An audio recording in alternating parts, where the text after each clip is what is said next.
Match শেষে মমিনুলের পাওয়া গাড়িতে মুশফিকের সে কি আনন্দ, নিজে চালিয়ে দেখছেন। অন্যদিকে বিসিবির নয়া বস তামিম ইকবাল পায়চারি করছেন।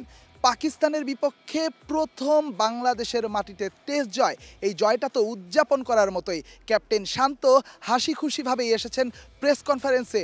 পুরো দিনের আলাপ করতে আমি হাজির আপনাদের সাথে।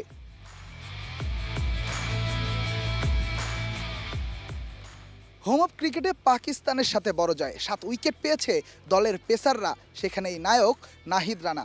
নাহিদ রানাকে বাউন্সার মারবেন তো বাউন্সার তো খেতেই হবে। ক্যাপ্টেন শান্তর সাফ জবাব।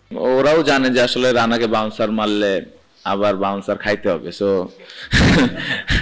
আমি হইলে রানাকে বাউন্সার মারতাম না, কারণ আমার ওই শখ নাই অত জোরে বাউন্সার খেলার। বাট হ্যাঁ, অবশ্যই ভালো লাগে। এখন আমরা ওই কি বলবো, বাংলা ভাষায় যদি বলি যে জবাবটা দিতে পারি, তো এটা একটা ভালো দিক। আমাদের ওই রকম বোলিং স্ট্রেংথ এখন আছে। সো এই জিনিসগুলো ভালো, টিম গ্রো করার জন্য ইম্পর্টেন্ট। অপোনেন্ট যেভাবে ভয় পাচ্ছিল ওর এগেইনস্টে, এটা দেখতে অবশ্যই ভালো লাগে। পাক ব্যাটার সালমান আগহা ম্যাচের চতুর্থ দিন চ্যালেঞ্জ দিয়েছিলেন শান্তকে, সাহসটা দেখাও, পারলে 260 রানে ছেড়ে দাও। ক্যাপ্টেন শান্ত আজ পঞ্চম দিন, লাঞ্চ ব্রেকের ঠিক 10 মিনিট আগে ছেড়ে দিয়েছেন 268 রানের টার্গেট।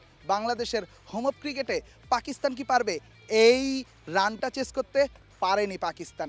শান্ত জানালেন এই সাহসী সিদ্ধান্তের পেছনের গল্পটা।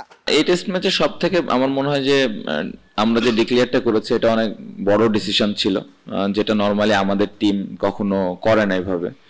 সো এই জিনিসটা আমাদের ভবিষ্যতে কাজে দিবে, এবং এই জিনিসটা, এই সিদ্ধান্তটা হয়তো ভবিষ্যতে আমাদেরকে আরো কনফিডেন্স দিবে যে এখান থেকে এইভাবে ম্যাচ জেতা সম্ভব। সো এটা আমি বলবো যে সব থেকে নতুন একটা জিনিস হয়েছে পুরো টেস্ট ম্যাচ। মিরপুর শেরেবাংলা টাইগারদের ডেরা, এখানে তো হলো। এবার নজরটা সিলেটে আন্তর্জাতিক ক্রিকেট স্টেডিয়ামে ওই 16ই মে দ্বিতীয় টেস্টে। রাওয়ালপিন্ডিতে যেভাবে টাইগাররা পাকিস্তানকে লজ্জায় ডুবিয়ে হোয়াইট ওয়াশটা করেছিল, এবার নিজেদের ঘরের মাঠে সেই সুযোগটা।